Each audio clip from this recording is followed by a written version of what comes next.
నారాయణ కవచం అంటే ఏమిటి? ఇది ఏ గ్రంథంలో ఉంది? ఈ నారాయణ కవచాన్ని ఎవరికి బోధించారు? హరిర్విద్యాం మమ సర్వరక్షాం అంటూ నారాయణ కవచం శ్రీమద్భాగవతం 6వ స్కంధం 6వ స్కంధంలో ఉన్న వృత్తాంతం ఇది. ఇంద్రుడు పొరపాటు చేశాడు.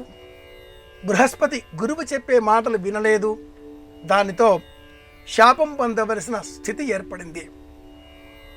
ఇంద్రావృత్రమహన్ సోపహ అభ్యమ్రియత అని వేదవాక్యం ఒక కథనాన్ని వివరిస్తుంది.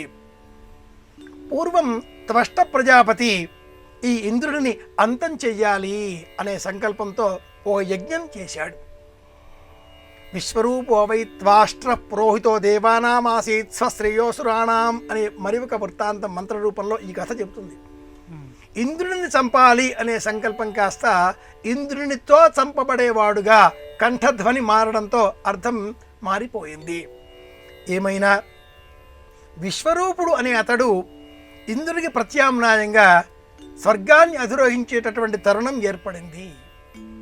ఆ విశ్వరూపుడికి ఈ నారాయణ కవచం తెలుసును, బోధించి ఉన్నాడు.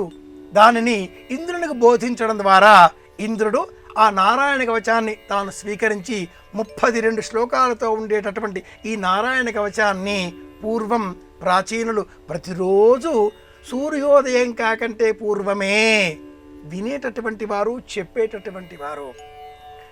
అలా ఈ నారాయణ కవచాన్ని చెప్పడంతో దశావతారాలలో ఉన్నటువంటి శ్రీమన్నారాయణ పరతత్వ శక్తి స్వరూపం మనకు రక్షణ కలిగిస్తుంది.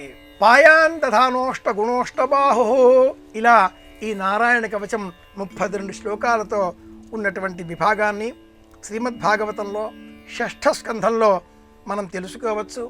రోజు వినే ప్రయత్నం చేస్తే ఏ విధమైన వ్యాధులు మన దరిచేరవు అని కూడా పెద్దలు చెబుతారు.